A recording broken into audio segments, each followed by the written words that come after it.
الحمد لله رب العالمين والصلاة والسلام الأتمان الأكملان على خير خلق الله إمامنا وقدوتنا وأسوتنا محمد وعلى آله وأصحابه ومن والاه أما بعد. اس سے قبل کے درس میں نماز کے ارکان پر ہماری گفتگو شروع ہوئی تھی اور یہ بات آپ کے سامنے آئی تھی کہ نماز کے 14 ارکان ہیں.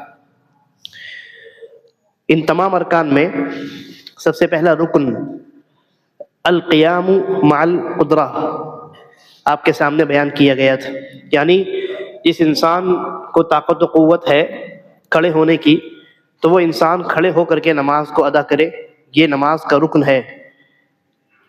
یہ جو کتاب ہم پڑھ رہے ہیں شیخ عبدالعزیز ابن باز رحمہ اللہ کی الدروس المہمہ، اس کتاب کی بہت ہی مختصر، انتہائی مختصر شرح شیخ عبدالرزاق البدر حافظہ اللہ نے لکھی ہے. مدینہ کے بڑے عالم ہیں، ان کے والد کبار علماء میں شمار ہوتا ہے ان کا. ویسے تو مطول اور ڈیٹیل والی جو شرح ہے وہ کئی علماء نے لکھی ہے، لیکن یہ بہت شارٹ شرح ہے.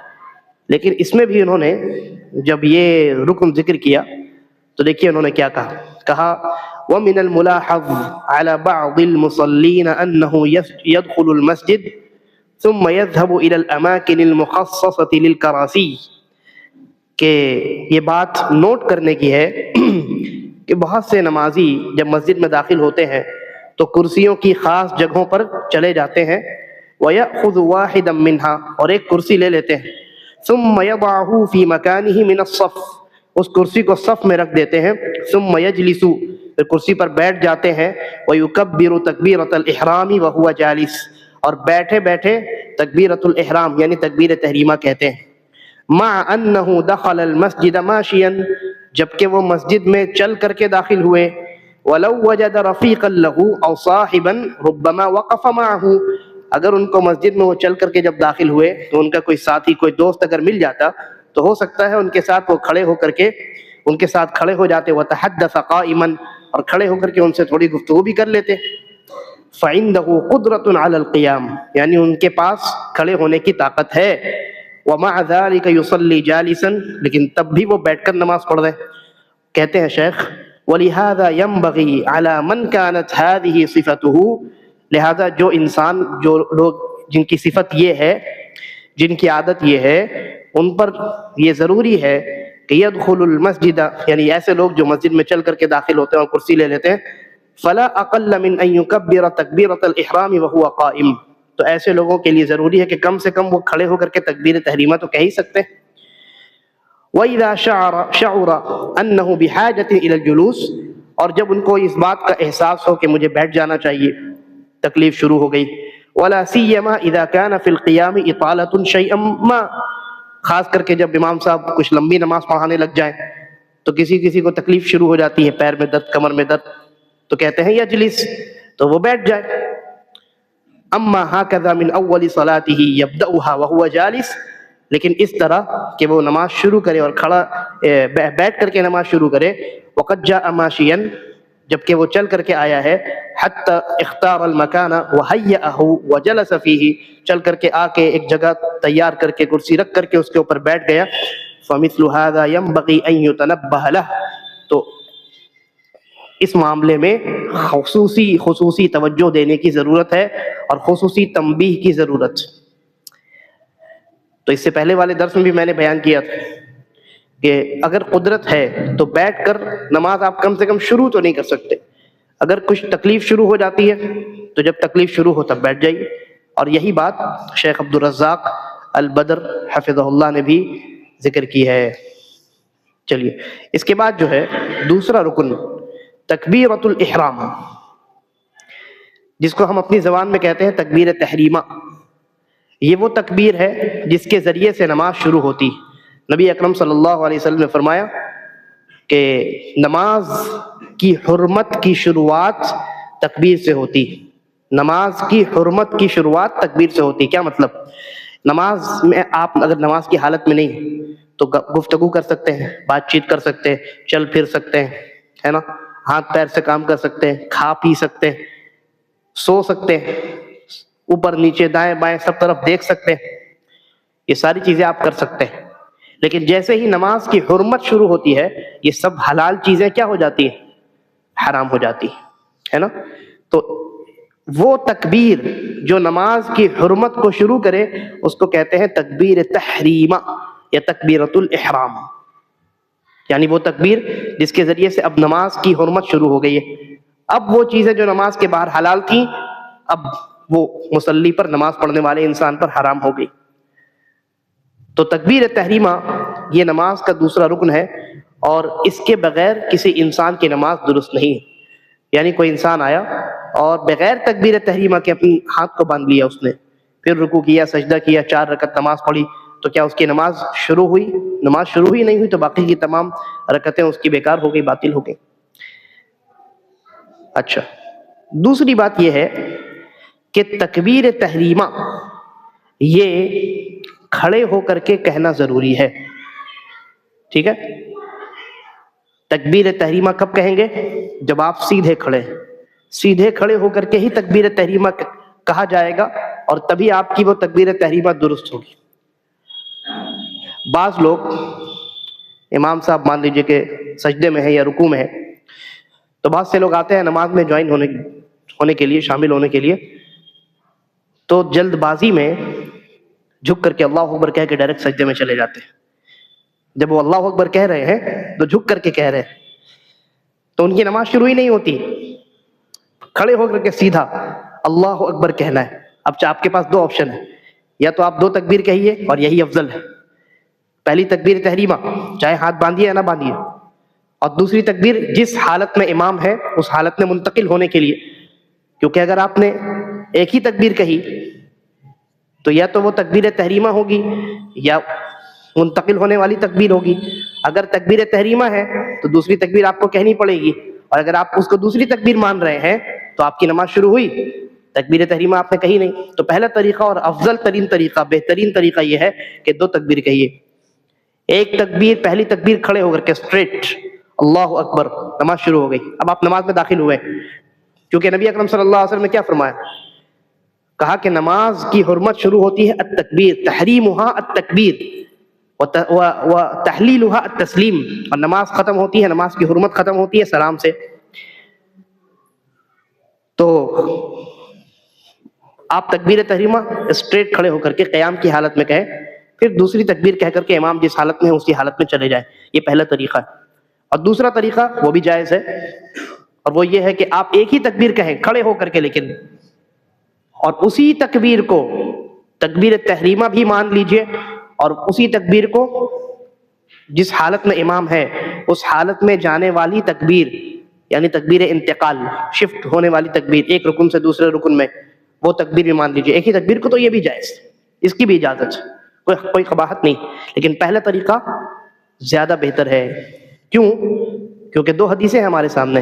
ایک حدیث ہے نبی اکرم صلی اللہ علیہ وسلم نے فرمایا کہ نماز کی شروعات تکبیر تحریمہ سے ہوتی، اور دوسری حدیث ہے کہ امام جیسا کرے ویسا ہی کرو. تو جب آپ امام کے ساتھ نماز میں شامل ہوں گے تب نہ امام کی اقتدا کریں گے. اس لیے پہلے امام کے ساتھ شامل نماز شروع تو کیجئے، اور شروع کیسے کیجئے گا؟ تکبیر تحریمہ کے ذریعے. تو اس میں آپ کو جو بنیادی بات یاد رکھنی ہے وہ یہ کہ تکبیر تحریمہ نماز کا رکن ہے. دوسری بات، تکبیر تحریمہ نماز کے شروع میں کھڑے ہو کر کے کہنا واجب اور ضروری ہے.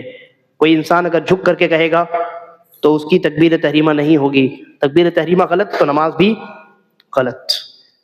ہاں، کوئی انسان مجبور ہے، بیٹھ کر لیٹ کر پڑھنے پر مجبور ہے، تو جس حالت میں ہے اسی حالت میں تکبیر تحریمہ کہے گا.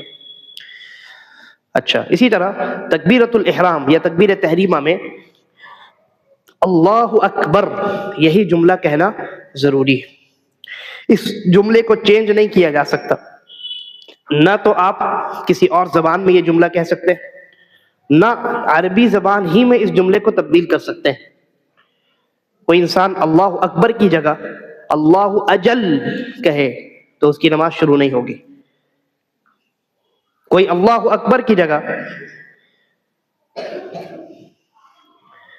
سبحان اللہ یا الحمدللہ کہے تو اس کی نماز صحیح نہیں ہوگی.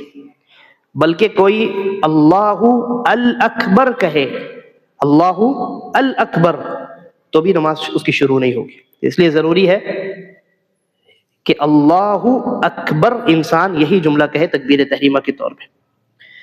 اس کے بعد تیسرا رکن ہے قراءۃ الفاتحہ. یہ نماز کا تیسرا رکن ہے، اور نبی اکرم صلی اللہ علیہ وسلم نے کئی حدیثوں میں وضاحت اور صراحت کے ساتھ یہ جملہ ارشاد فرمایا ہے کہ جس انسان نے اپنی نماز میں سورۃ الفاتحہ کی تلاوت نہیں کی اس انسان کی نماز درست نہیں. سورۃ الفاتحہ کے کئی نام ہیں، جیسے ام الکتاب، ام القرآن، فاتحۃ الکتاب، یہ سارے سورۃ الفاتحہ کے نام ہیں. یہ تمام نام حدیثوں میں مذکور ہیں. نبی اکرم صلی اللہ علیہ وسلم کی حدیثیں ان تمام الفاظ کے ساتھ آئی کہ لا صلاۃ لمن لم یقرأ بأم الکتاب یا بفاتحۃ الکتاب. سب سے مراد سورۃ الفاتحہ ہے. اس آدمی کی نماز درست نہیں کہ جس آدمی نے سورۃ الفاتحہ یا فاتحۃ الکتاب یا ام القرآن وغیرہ کی تلاوت نہیں کی، یعنی سورۃ الفاتحہ کے بغیر انسان کی نماز درست نہیں. تو سورۃ الفاتحہ نماز کا رکن ہے. اور قرآن اللہ تبارک و تعالیٰ نے سورۃ الفاتحہ کو نماز کا نام دیا ہے.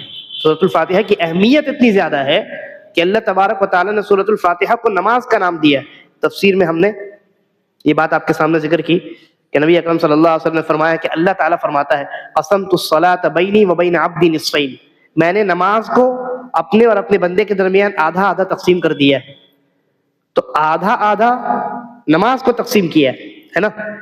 آگے حدیث پڑھیے گا تو اللہ تبارک و تعالیٰ فرماتا ہے جب میرا بندہ کہتا ہے الحمدللہ رب العالمین، ہے نا، کہ ساری تعریفیں اللہ تعالیٰ کے لیے ہے، تو اللہ رب العالمین فرماتا ہے مجدنی عبدی، نہیں حمدنی عبدی، کہ میرے رب نے قال اللہ تعالی حمدنی عبدی، میرے بندے نے میری حمد بیان کی. الرحمن الرحیم کہتا ہے تو کہتا ہے اللہ رب العالمین کہتا ہے اثنا علی عبدی، میرے بندے نے دوبارہ میری تعریف بیان کی. مالک یوم الدین بندہ کہتا ہے تو اللہ تعالیٰ کہتا ہے مجدنی عبدی، میرے بندے نے میری بزرگی بیان کی. ایاک نعبد و ایاک نستعین جب بندہ کہتا ہے تب اللہ تعالیٰ کہتا ہے ھذا بین عبدی و بین ھذا بینی و بین عبدی نصفین، کہ یہ جو ایاک نعبد و ایاک نستعین ہے یہ آدھا آدھا یہاں سے یہ سورۃ الفاتحہ ڈیوائیڈ ہو جاتی ہے. تو ڈیوائیڈ اللہ تعالیٰ نے سورۃ الفاتحہ کو کیا، اور شروع میں کیا کہا؟ شروع میں کہا کہ میں نے نماز کو ڈیوائیڈ کیا. اس کا مطلب اللہ تبارک و تعالیٰ نے سورۃ الفاتحہ کو نماز کا نام دیا ہے.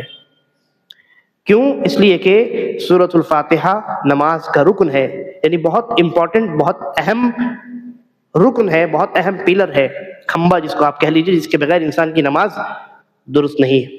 اور ایک مسلمان اگر صرف فرض نمازوں کو کاؤنٹ کرے تو دن بھر میں 17 مرتبہ سورۃ الفاتحہ کی تلاوت کرتا ہے، صرف فرض نمازوں میں. سنتوں کو ملا دیجئے تو تعداد اور بڑھ جاتی ہے. لیکن حال یہ ہے، ہمارا اپنا حال یہ ہے کہ 17 مرتبہ ہم سورۃ الفاتحہ کو دہراتے ہیں بار بار، لیکن سمجھتے ہیں ایک مرتبہ بھی نہیں. ہم سورۃ الفاتحہ میں اللہ تبارک و تعالیٰ سے دعا کرتے ہیں اہدنا الصراط المستقیم. ہم میں سے کتنے لوگ ہیں جو جب سورۃ الفاتحہ پڑھتے ہیں تو یہ نیت اور یہ ارادہ، یہ خیال دل میں ہوتا ہے کہ ہم حقیقت میں اللہ تعالیٰ سے دعا مانگ رہے ہیں. سورۃ الفاتحہ کا ایک نام الدعا بھی ہے، کیونکہ اس میں بندہ سب سے بڑی دعا مانگتا ہے، یعنی ہدایت کی دعا. اس سے بڑی دنیا میں کوئی دعا نہیں کہ انسان سیدھے راستے پر قائم رہے اور اسی پر اس کی موت آئے. اس لیے ضروری ہے کہ سورۃ الفاتحہ کو انسان سیکھے، سکھائے، اس کی تلاوت بھی، اس کا معنی اور مفہوم بھی. اور جب نماز میں سورۃ الفاتحہ کی انسان تلاوت کرے تو اس کو چاہیے کہ وہ اس کی ہر آیت کو سمجھ کر ادا کرے اور پڑھے. اس کے بعد چوتھا رکن ہے رکوع. رکوع یہ نماز کے ارکان میں سے ایک رکن ہے. جیسا کہ اللہ تبارک و تعالیٰ نے قرآن مجید میں نماز کو ذکر کرنے کے لیے رکوع کا تذکرہ کیا. کہا یا ایھا الذین آمنوا ارکعوا، اے ایمان والو رکوع کرو، یعنی نماز پڑھو. اور کہا وارکعوا مع الراکعین، رکوع کرنے والوں کے ساتھ رکوع کرو، یعنی نماز پڑھنے والوں کے ساتھ نماز پڑھو. اور میں نے اس سے پہلے بھی آپ کو ایک قاعدہ بتایا کہ اگر کسی رکن کا تذکرہ کر کے پوری عبادت مراد لی جائے تو وہ جو کسی خاص عمل کا تذکرہ کر کے پوری عبادت مراد لی جائے تو وہ جو عمل ہے وہ رکن ہوتا ہے، وہ اس عبادت کا پلر ہوتا ہے، اس عبادت کی بنیاد ہوتی. تو رکوع یہ نماز کا چوتھا رکن ہے.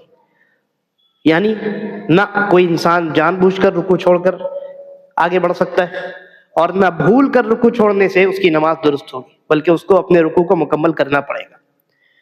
پچھلے درس میں کسی نے سوال کیا تھا تو میں نے وہاں جواب دیا تھا، لیکن آج میں آپ کو یہ بتاؤں گا کہ اگر کبھی رکوع مس ہو جائے تو کیا کیا جائے۔ لیکن اس سے پہلے یہ سمجھیے کہ رکوع میں کتنا جھکنا یہ انسان کے لیے ضروری ہے۔ تو دیکھیے نبی اکرم صلی اللہ علیہ وسلم کی حدیث ہے، آپ نے فرمایا لا صلاۃ لمن لم یقیم صلبہ فی الصلاۃ، کہ اس آدمی کی پھر رکوع، اس آدمی کی نماز نہیں ہے کہ جس آدمی نے رکوع میں اپنی پیٹھ کو سیدھا نہ کیا، پیٹھ کو سیدھا نہ کیا۔ تو رکوع میں اتنا جھکنا ضروری ہے جتنے جھکنے کے بعد آپ کی پیٹھ بالکل سیدھی ہو جائے، اور اگر سر اور پیٹھ دونوں ایک ہی لیول میں آئے تو یہ کامل ترین رکوع کی کیفیت ہے۔ لیکن اگر سر اوپر ہے یا سر نیچے ہے، رکوع کے پیٹھ کے لیول میں نہیں ہے رکوع میں، تو رکوع ہو جائے گا۔ البتہ اگر آپ پیٹھ اور سر دونوں کو ایک ہی لیول میں رکھتے ہیں تو یہ رکوع کی کامل ترین شکل ہے۔ اور ہاتھ کہاں ہوں گے؟ گھٹنوں میں ہوں گے۔ اور سنت یہ ہے کہ انگلیاں پھیلی ہوئی رہیں۔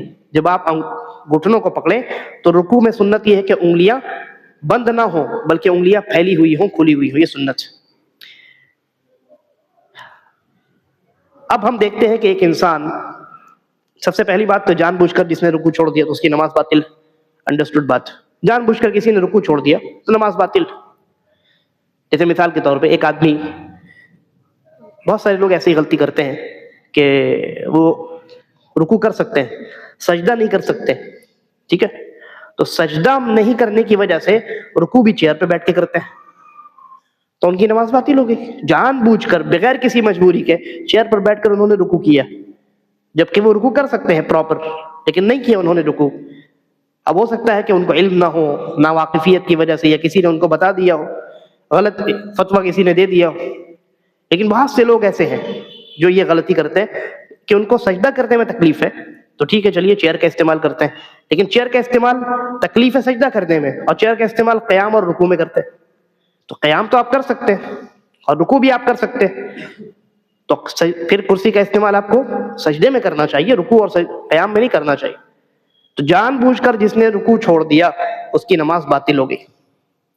اب ہم آتے ہیں کہ کسی انسان کا رکوع بھول کر مس ہو جائے، تو قاعدہ آپ نے سمجھ لیا تھا کہ رکن، نماز کا کوئی پلر اگر بھول کر بھی مس ہو جائے تو اس کو چھوڑ کر آگے نہیں بڑھ سکتے، بلکہ دو کام کرنا پڑے گا۔ پہلا کام یہ کہ اس رکن کو کرنا پڑے گا، اس رکن کو انجام دینا پڑے گا، اور دوسرا کام یہ کہ سجدہ سہو آخر میں کرنا پڑے گا، دو کام کرنا پڑے گا۔ اچھا، اب ہم مان لیتے ہیں کہ ایک انسان کی نماز میں اس کا رکوع بھول گیا، وہ مس ہو گیا، اس سے جان بوجھ کر اس نے ایسا نہیں کیا، رکوع مس ہو گیا۔ تو اب اس رکوع کو کیسے ادا کرے جبکہ وہ نماز میں آگے بڑھ چکا ہے؟ ایگزامپل کے طور پہ ہم یہ مانتے ہیں کہ ایک آدمی نے اپنی نماز شروع کی، پہلی رکعت میں اس نے رکوع چھوڑ دیا۔ جب وہ قیام کر کے تھا اس نے سورۃ الفاتحہ پڑھی، اس نے کوئی سورہ ملائی اس کے ساتھ، اس کے بعد اس کو لگا کہ میں نے تو رکوع کر لیا ہے، سیدھا سجدے میں چلا گیا۔ تو پہلی رکعت کا رکوع بھول کر کے وہ چھوڑ کے آگے چلا گیا۔ تو ہم نے کہا کہ اس کو رکوع کرنا پڑے گا، چاہے وہ آگے چلا گیا ہو تب بھی رکوع کرنا پڑے گا۔ کیسے کرے گا؟ تو یہاں دو حالتیں۔ پہلی حالت یہ ہے کہ اس آدمی کو دوسرے رکعت کے رکوع میں پہنچنے سے پہلے یہ یاد آ گیا کہ پہلی رکعت کا رکوع مس ہو گیا، ٹھیک ہے؟ کب یاد آیا؟ دوسری رکعت کے رکوع میں ابھی پہنچا نہیں ہے، وہ اس سے پہلے ہی یاد آیا، کبھی بھی پہلے یاد آ گیا۔ جیسے وہ رکوع چھوڑ کے سجدے میں چلا گیا تھا نا، مان لیجیے پہلے سجدے میں یاد آ گیا، یا دوسرے سجدے میں یاد آ گیا، یا دونوں سجدوں کے بعد جب وہ اٹھ رہا تھا تب یاد آیا، یا قیام کی حالت میں ہے تب یاد آیا، یعنی دوسری رکعت کے اسی حالت میں پہنچنے سے پہلے، کہ جس رکن کو، اسی رکن میں پہنچنے سے پہلے جس رکن کو اس نے چھوڑا ہے اس سے پہلے کبھی بھی یاد آیا، تب وہ انسان کیا کرے گا؟ تب وہ انسان کسی بھی رکن میں ہو وہ فوراً رکوع کی حالت میں چلا جائے۔ جیسے اگر سجدے میں ہے اور سجدے میں اس کو یاد آیا کہ میں نے تو رکوع مس کر دیا، تو کیا کرے گا؟ کچھ نہیں کہے گا، بغیر کسی تکبیر کے، بغیر کسی تکبیر کے وہ رکوع کی حالت میں چلا جائے گا، رکوع کی حالت میں چلا جائے گا، اور رکوع میں سبحان رب العظیم کم سے کم ایک مرتبہ یا اس کے بعد جتنی مرتبہ وہ پڑھنا چاہے، یعنی رکوع کی تسبیح پڑھے گا، اس کے بعد رکوع سے سر اٹھائے گا، اور پھر اس کے بعد 2 سجدے کرے گا. یعنی پہلے جو اس نے 2 سجدے کر لیے وہ سب اب باطل ہے، اس کو کاؤنٹ نہیں کرے گا، اس کو اگنور کرے گا، اور رکوع میں پہنچنے کے بعد، رکوع کرنے کے بعد اپنی نماز کو نئے سرے سے وہ آگے انجام دیتا چلا جائے گا. سمجھ میں آ گئی بات؟ اور لاسٹ میں نماز کے آخر میں سجدہ سہو کرے گا 2 مرتبہ. سجدہ سہو کا کیا طریقہ ہوگا وہ ہم بعد میں بات کریں گے، لیکن سجدہ سہو اس کے اوپر واجب ہے. یہ پہلی شکل چل رہی تھی، پہلی حالت. دوسری حالت یہ ہے کہ اس آدمی کو یہ بات تب یاد آئی کہ میرا رکوع مس ہو گیا پہلی رکعت میں، جب دوسری رکعت کے رکوع میں چلا گیا. وہ جب دوسری رکعت کے رکوع میں گیا، یعنی جیسے ہی دوسری رکعت کے رکوع میں گیا تو اس کو یاد آیا کہ میں نے پہلی رکعت کا رکوع تو کیا ہی نہیں. تب وہ کیا کرے گا؟ اب ایسی صورت میں شیخ ابن عثیمین رحمہ اللہ کہتے ہیں کہ چونکہ وہ آلریڈی اسی رکن میں ہے جس رکن کو اس نے مس کیا تھا، ہے نا، تو وہ جس رکن میں ہے اس رکن کو پہلی رکعت والا رکن مان لے گا. ٹھیک ہے، کیونکہ اس کو کہیں جانے کی ضرورت تو نہیں ہے نا، وہ تو آلریڈی اسی سچویشن میں آ گیا، اسی رکن میں وہ آ گیا، تو اب اس کو کہیں جانے کی ضرورت نہیں. مان لیجیے سجدے میں رہتا تو سجدے سے اٹھ کر کے اس کو رکوع کی حالت میں جانا پڑتا، لیکن آلریڈی وہ دوسری رکعت کے رکوع میں ہے، تو اب کہاں جائے گا؟ صرف اپنی نیت چینج کرے گا، ہے نا، صرف نیت چینج کرے گا کہ یہ جو رکوع ہے یہ پہلی رکعت کا رکوع ہے، اور اس نے جو پہلی رکعت پڑھی ہے رکوع کے بعد سجدہ 2 سجدہ کیا، پھر قیام کیا ہے، اور دوسری رکعت کا جو رکوع ہے یہ سب باطل. وہ پہنچ جائے گا کہاں؟ پہلی رکعت کے اسی رکوع میں پہنچ جائے گا جس کو اس نے چھوڑ دیا تھا. پھر اس کے بعد نئے سرے سے آگے اپنی نماز کو کنٹینیو کرتے ہوئے 2 سجدہ کرے گا، قیام کرے گا، رکوع سجدہ 2 رکعت، پھر 2 رکعت اور 4 رکعت اس طریقے سے مکمل کرے گا. تو آپ طریقہ سمجھ گئے؟ سمجھ گئے نا؟ کوئی مسئلہ اس میں، کوئی پریشانی اس مسئلے کو سمجھنے میں؟ دونوں حالتیں آپ سمجھ گئے؟ ہاں چلیے.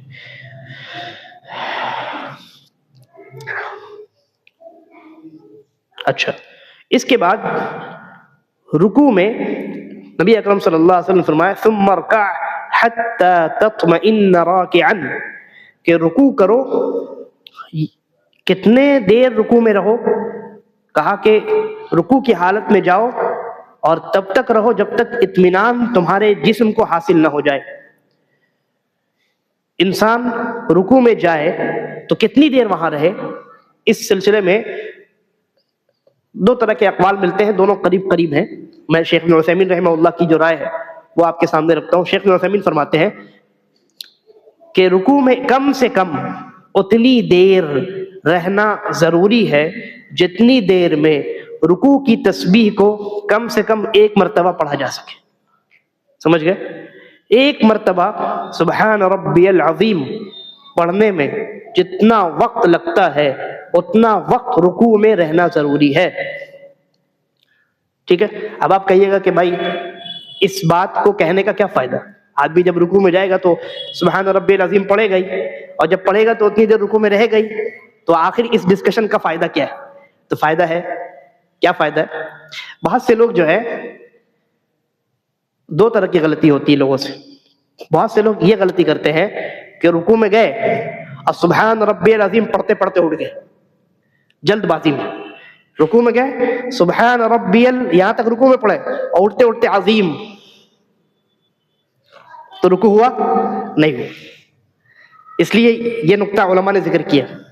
اور دوسری غلطی یہ ہوتی ہے کہ آپ سبحان ربی العظیم پڑھ رہے ہیں تب تو ٹھیک ہے، اگر آپ پراپرلی رکوع کی حالت میں ہی پڑھ رہے ہیں صحیح طور پر تو آپ رکوع میں اتنی دیر تو رہیں گے جتنی دیر میں 1 مرتبہ آپ سبحان ربی العظیم پڑھیں گے.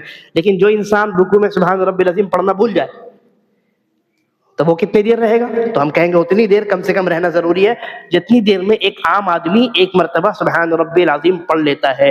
اتنی دیر اگر آپ رکوع میں رہے ہیں تو آپ کا رکوع تو ہو گیا. اب آپ سبحان ربی العظیم آپ نے چھوڑ دیا ہے تو اس کے لیے آپ کو سجدہ سہو کرنا پڑے گا، کیونکہ سبحان ربی العظیم 1 مرتبہ کم سے کم پڑھنا یہ واجب ہے نماز کا. رکن نہیں ہے، اس کو دوبارہ نہیں کرنا ہے، لیکن واجب ہے، اس لیے سجدہ سہو کرنا ضروری ہے. واجبات کو ہم الگ سے رکن کے بعد پڑھیں گے. تو یہ مطلب ہے کہ رکوع کی حالت میں کتنی دیر آپ کو ٹھہرنا ہے، رہنا ہے. اور بہت سے علماء نے کہا کہ تھوڑا سا اور دیر ٹھہرنا ہے، تھوڑا اور دیر، یعنی ایک مرتبہ پڑھنے کے بعد تھوڑا سا اور ٹھہرنا ہے تاکہ مکمل طور پہ اطمینان حاصل ہو جائے. بہرحال کوئی انسان ایک مرتبہ پڑھنے کے بقدر بھی اگر رکوع میں ٹھہرتا ہے تو اس کا رکوع ہو جائے. یہ نماز کا 5واں رکن. نماز کا 6واں رکن ہے 7 ہڈیوں پر سجدہ کرنا. نہیں، 5واں رکن، ہم نے 4تھا رکن پڑھا نا. 5واں رکن ہے الاعتدال بعد الرکوع. رکوع سے انسان جب اپنے سر کو اٹھائے گا تو اس کے بعد اعتدال کے ساتھ یعنی اطمینان کے ساتھ سیدھا کھڑے ہو جانا، یہ 5واں رکن ہے. نبی اکرم صلی اللہ علیہ وسلم نے ایک صحابی کو جب نماز کا طریقہ سکھایا تو فرمایا ثم ارفع، پھر اپنے سر کو اٹھاؤ، حتی تعتدل قائما، یہاں تک کہ اعتدال کے ساتھ اطمینان کے ساتھ سیدھا کھڑے ہو جاؤ. تو رکوع کے بعد سیدھے اسٹریٹ کھڑے ہو جانا اعتدال کے ساتھ، یعنی سیدھے کھڑے ہونے کی حالت میں انسان کی ہڈیاں جس پوزیشن میں جانی چاہیے اس پوزیشن میں ٹھیک سے چلی جائیں. اس کو کہتے ہیں اعتدال کے ساتھ کھڑے ہونا. کیونکہ ایک آدمی ایسے اٹھا اور ہلکا سا بینڈ ہی ہے تو اس کی ہڈیاں صحیح جگہ پہ تو آئی نہیں. جب وہ اسٹریٹ کھڑا ہوگا تو ہڈیاں بالکل اسٹریٹ ہو جائیں گی اور اسٹریٹ حالت میں ہڈیاں جہاں رہتی ہیں وہاں پہنچ جائیں گی. لیکن کوئی انسان رکوع سے اٹھا اور 75% اٹھا، 80% اٹھا، 90% اٹھا، پورا اسٹریٹ کھڑا نہیں ہوا تو اس نے یہ رکن چھوڑ دیا. یہ رکن چھوڑ دیا. یہ غلطی کون لوگ کرتے ہیں؟ جو جلدی جلدی نماز پڑھتے ہیں. یہ رکوع سے اٹھے اور یہ سجدے میں گئے، یہ ایک سجدے سے اٹھے دوسرے سجدے میں گئے. تو ابھی سجدے سے اٹھنے کے بعد بیٹھنا یہ بھی رکن ہے، بھی اس کا بھی تذکرہ آئے گا. تو رکوع سے مکمل اٹھ جانا اور اسٹریٹ کھڑے ہو جانا یہ نماز کا 5واں رکن ہے. پھر اس میں کیا پڑھنا ہے؟ کم سے کم ایک مرتبہ، وہ واجبات میں اس کا تذکرہ آئے گا. کم سے کم اتنا پڑھنا، ربنا ولک الحمد، اتنا پڑھنا واجب ہے. اس سے زیادہ پڑھیں تو یہ بہتر ہے آپ کے لیے. اس کا تذکرہ ہم انشاءاللہ دیکھیں گے. 7واں رکن ہے نماز کا 7 ہڈیوں پر سجدہ کرنا. سجدہ کرنا اور 7 ہڈیوں پر کرنا. کیونکہ اللہ تعالیٰ نے جس طرح سے نماز کو ذکر کرنے کے لیے رکوع کا نام لیا، ویسے ہی نماز کو ذکر کرنے کے لیے سجدے کا بھی نام لیا. کہا یا ایھا الذین آمنوا ارکعوا واسجدوا، اے ایمان والو رکوع کرو اور سجدہ کرو، یعنی نماز پڑھو. اور ایک جگہ فرمایا واسجد واقترب، سجدہ کیجئے اور اللہ سے قریب ہو جائیے. تو سجدہ کیجئے مطلب کیا؟ نماز پڑھیے، الگ سے سجدہ نہیں. بہت سے لوگوں کو میں نے دیکھا کہ وہ الگ سے دعا کرنے کے لیے سجدہ کرتے ہیں، اللہ اکبر بول کے خالی سجدے میں جاتے ہیں اور سجدے میں دعا کرتے ہیں. یہ بدعت. الگ سے صرف سجدہ نہیں کرنے کا آپ کو. قرآن و حدیث میں جہاں جہاں سجدے کا ذکر ہے ہر جگہ نماز مراد ہے، صرف سجدہ مراد نہیں ہے. تو 7 ہڈیوں پر سجدہ کرنا یہ نماز کا رکن ہے. 7 ہڈیاں کون کون سی ہیں؟ پیشانی اور ناک، ان دونوں کو ملا کر کے ایک ہڈی. پھر انسان کے دونوں ہاتھ، تو 1 اور 2، 2 اور 1 3. اس کے بعد دونوں گھٹنے، 3 اور 2 5، اور دونوں پیر 5 اور 2 7. تو ان 7 ہڈیوں پر انسان کو سجدہ کرنا انسان کے لیے نماز میں یہ نماز کا رکن ہے. یعنی کسی انسان نے اگر بغیر کسی مجبوری کے سجدے میں اپنے ایک ہاتھ کو اٹھا لی تو اس کا سجدہ ہوا؟ نہیں ہوا. یا سجدے میں گیا، پیشانی بھی ہے، ناک بھی ہے، ہاتھ بھی ہے، دونوں گھٹنے بھی ہیں، لیکن ایک پیر کو اٹھا کر کے دوسرے پیر کے اوپر چڑھا لیا ہے نا. بہت سے لوگ ایسا کرتے ہیں، دیکھا گیا کہ سجدے میں جب جاتے ہیں تو ان کے جو پیر ہے، ایک پیر کو دوسرے پیر کے اوپر چڑھا لیتے ہیں. تو زمین سے تو ایک ہی پیر ٹچ ہوا اور دوسرا پیر آپ نے پہلے والے پیر پہ چڑھا لیا. تو آپ نے 6 ہڈیوں پر سجدہ کیا، سجدہ ہوا ہی نہیں. اور سجدہ نہ ہو تو نماز بھی نہیں ہوگا، نماز بھی نہیں ہوگی. تو 7 ہڈیوں پر سجدہ کرنا ضروری ہے. نبی اکرم صلی اللہ علیہ وسلم کی حدیث صحیح بخاری صحیح مسلم میں ہے، فرمایا امرت ان اسجد علی 7 اعظم، کہ مجھے 7 ہڈیوں پر سجدہ کرنے کا حکم دیا گیا ہے. علی الجبہۃ واشار بیدہ علی انفہ، کہا کہ پیشانی کے بل، اور پھر ساتھ میں آپ نے اپنے ناک کی طرف بھی اشارہ کیا، یعنی دونوں ایک ہی ہڈی. اس کے بعد فرمایا والیدین، اور دونوں ہاتھ، والرکبتین، اور دونوں گھٹنے، واطراف القدمین، اور دونوں پیر کی انگلیوں والا حصہ، پیر کے کنارے والا حصہ، یعنی پیر کی انگلیوں والا حصہ. انگلیوں کو ہم ٹچ کرتے ہیں زمین میں، تو ان 7 ہڈیوں پر سجدہ کرنا ضروری ہے.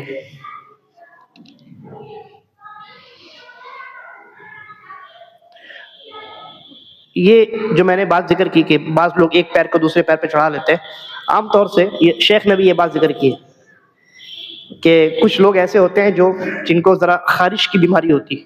خارش سمجھتے ہیں نا، ایچنگ. تو وہ سجدے میں جب جاتے ہیں تو ایک پیر سے دوسرے پیر کو کھجلاتے رہتے ہیں. شروع سجدے سے لے کر سجدہ ختم ہونے تک وہ ایک پیر سے دوسرے پیر کو کھجلاتے رہتے ہیں. تو انہوں نے ایک ہی پیر پہ سجدہ کیا، سجدہ نہیں ہوا. یا اسی طرح ایک ہاتھ سے وہ برابر کچھ نہ کچھ کر رہے ہیں، یعنی ایک ہاتھ زمین پر انہوں نے رکھا ہی نہیں، تو ایسی صورت میں ان کا سجدہ نہیں ہوگا. 7 کی 7 ہڈیاں زمین پر رہنی چاہیے. ہاں بیچ میں اگر کبھی کبھار کچھ ہوا، جیسے آپ سجدے میں ہیں اور اپنے ہاتھ کو اٹھا کے کان آپ کا کھجلا رہا ہے، ہلکا سا ایسے کر کے پھر آپ نے ہاتھ رکھ دیا، تو راجح قول کے مطابق سجدہ ہو جائے. لیکن پورے سجدے میں آپ کا ان 7 ہڈیوں میں سے کوئی بھی ایک ہڈی اگر زمین سے ٹچ نہیں ہے تو 6 ہڈیوں پر آپ نے سجدہ کیا، سجدہ باطل ہو جائے.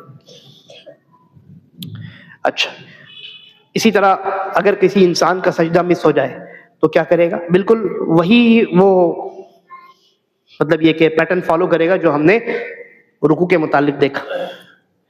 ٹھیک ہے، 2 سجدے ہر رکعت میں. مان لیجئے کہ ایک آدمی نے پہلی رکعت میں ایک ہی سجدہ کیا، پہلی رکعت میں ایک ہی سجدہ. کتنے بجے درس شروع ہوا تھا؟ 31 منٹ. یہ آخری مسئلہ ہے، اس کے بعد پھر آگے اگلے ہفتے. تو کسی انسان کی پہلی رکعت میں ایک سجدہ مس ہو گیا، ایک ہی سجدہ اس نے بھول سے کیا.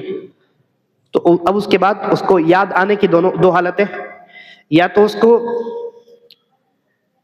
دوسری رکعت کے سجدے میں جانے سے پہلے، یعنی مان لیجئے کہ ایک آدمی کی پہلی رکعت میں دوسرا سجدہ مس ہوا ہے، پہلا سجدہ اس نے کیا ہے لیکن دوسرا سجدہ وہ نہیں کر پایا، بھول گیا. اب اس کو یا تو دوسری رکعت کے یا تیسری رکعت کے یا چوتھی رکعت کے دوسرے سجدے میں جانے سے پہلے یاد آئے گا، یا دوسرے سجدے میں جب جائے گا تب اس کو یاد آئے گا. تو اگر جب اس کو یہ بات یاد آئی کہ میں نے پہلی رکعت کا دوسرا سجدہ مس کر دیا ہے، تو وہ دوسرے سجدے کی حالت میں نہیں ہے، کسی بھی رکعت کے دوسرے سجدے کی حالت میں نہیں ہے، یا تو قیام کی حالت میں ہے یا رکوع کی حالت میں ہے نا. تو ایسی صورت میں وہ کیا کرے گا؟ وہ لوٹے گا اور دوسرا وہ جس حالت میں بھی رہے وہ سیدھا سجدے کی حالت میں چلا جائے گا، اور وہ سجدہ اس کا وہی پہلی رکعت والا دوسرا سجدہ مانا جائے گا. اس کے بعد اس نے جتنی بھی رکعتیں پہلے پڑھ لی تھی وہ سب کینسل. اب وہ نئے سرے سے پھر دوسری رکعت شروع کرے گا، پھر تیسری، پھر چوتھی. اور اگر جب اس کو یہ بات یاد آئی تب وہ سجدے ہی کی حالت میں ہے، تب وہ سجدے ہی کی حالت میں ہے، تو اسی سجدے کو وہ اپنی نماز کا پہلی رکعت کا دوسرا سجدہ مان لے گا. اب کہیں جانے کی ضرورت نہیں کیونکہ وہ سجدے ہی کی حالت میں. سمجھ میں آ رہی بات؟ تو اس کے بعد پھر اپنی نماز کو وہ آگے جاری رکھے گا. پہلے جو کچھ اس نے پڑھ لیا وہ سب باطل. یعنی ایک آدمی کو مان لیجئے کہ پہلی رکعت کا سجدہ اس نے چھوڑ دیا اور چوتھی رکعت میں اس کو یاد آیا، چاہے سجدے کی حالت سے پہلے رکوع میں یاد آ گیا، تو سیدھا سجدے کی حالت میں چلا جائے گا، اور وہ سجدہ اس کا پہلی رکعت کا وہ سجدہ ہوگا جو اس نے چھوڑا ہے. پھر اس کے بعد 3 رکعتیں جو اس نے پڑھ لی ایکسٹرا وہ سب کینسل. وہ دوسری رکعت پڑھے گا، پھر تیسری پڑھے گا، پھر چوتھی پڑھے گا. اور اگر سجدے کی چوتھی رکعت کے بالکل سجدے میں جب گیا تب یاد آیا کہ میں نے پہلی رکعت کا ایک سجدہ مس کر دیا ہے، تو تب بھی وہ سجدہ جو ہے اس کا پہلی رکعت کا سجدہ ہوگا، وہی والا سجدہ جو اس نے چھوڑ دیا تھا. اور 3 رکعتیں جو اس نے ایکسٹرا پڑھی وہ سب پوری کی پوری باطل. وہ پھر سے سجدے سے جب سر اٹھائے گا، اگر دوسرا سجدہ تھا تو اٹھے گا، تو پھر دوسری رکعت کے لیے کھڑا ہوگا، پھر تیسری، پھر چوتھی رکعت. اس طریقے سے اپنی نماز کو وہ انسان مکمل کرے گا. ھذا وباللہ التوفیق، وصلی اللہ وسلم علی نبینا محمد وعلی آلہ وصحبہ